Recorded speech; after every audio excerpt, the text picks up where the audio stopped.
a lot of money, Martin.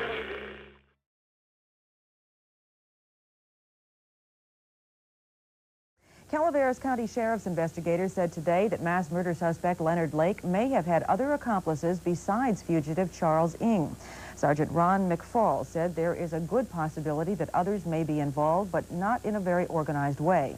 The San Jose Mercury News reported today that some of the 25 people missing may be suspects in the killing, and the Mercury said they may be missing on purpose. Also today, investigators finished dismantling the bunker where Lake may have tortured some of his victims, but no new evidence was found.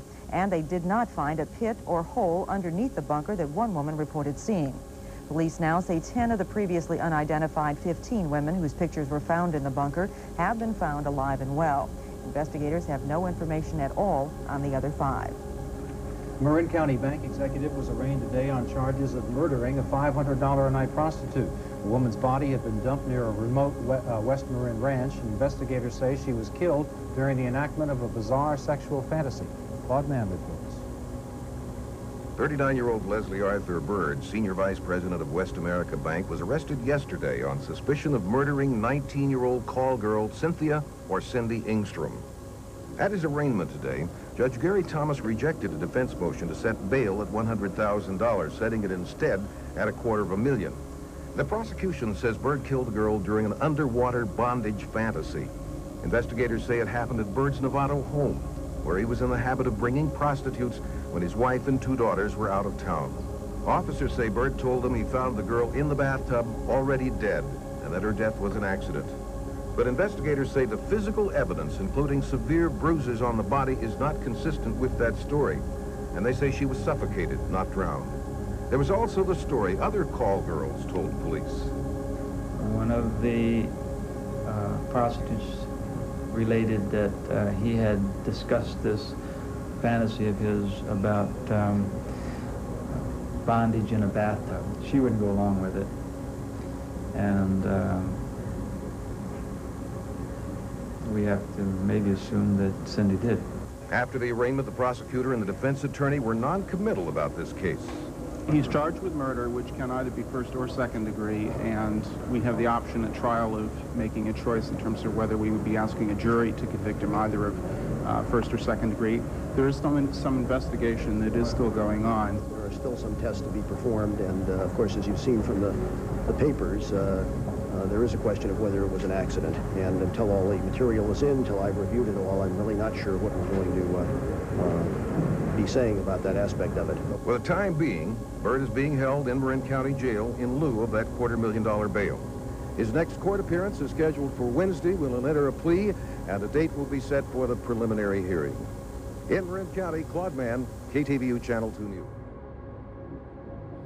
A newspaper carrier named Johnny Gosch was last seen on September 5th, 1982, as he was about to begin his delivery route in Des Moines, Iowa. His parents' search for him has attracted attention around the country. Today, Johnny Gosch's mother said she and her husband are pulling out of the search. Ned Potter explains why. When you've been searching for your son for 3 years, whom do you trust for help? Johnny Gosch, through his parents' efforts, has become one of the most publicized missing child cases of recent years.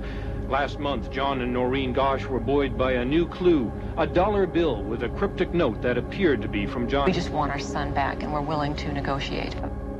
A few days later, they got a call from a man who identified himself as Samuel Forbes Dakota.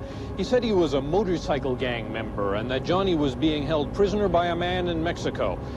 Don't call the cops, he warned, but he said for a fee, he would rescue Johnny. The Gosches drove from Des Moines to meet the man at the Kansas City airport, where they agreed to wire him $10,000.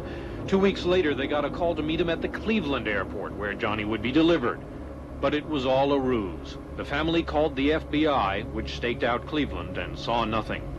Noreen Gosch now aims much of her anger at authorities. For 3 years, she says the family has had to pursue the case without the police help it would like. And now she says the FBI has made the mistake of putting out a press release on this latest episode. I wish we would have followed it out on our own, alone, and never involved them. The FBI in Omaha today said it sympathizes. If we are to get anywhere, we have to do it together, or else we're just hurting each other, and that's just not going to help. Mrs. Gosch says that if the government can find Johnny, that would be great.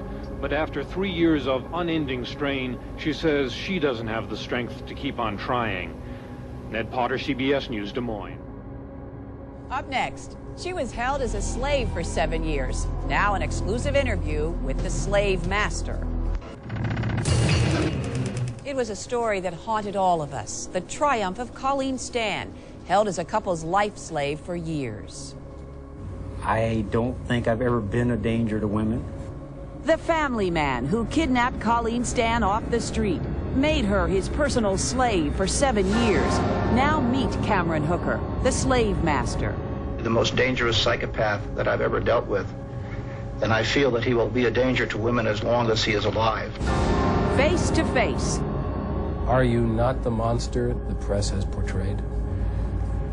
Everybody that knows me knows I'm not the monster that the press betrays.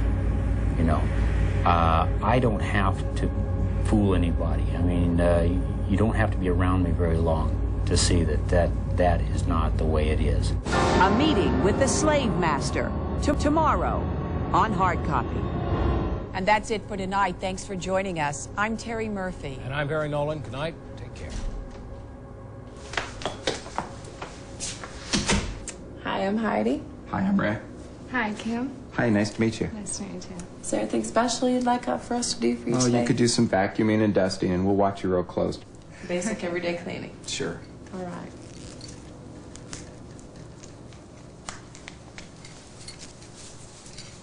Boy, isn't America wonderful?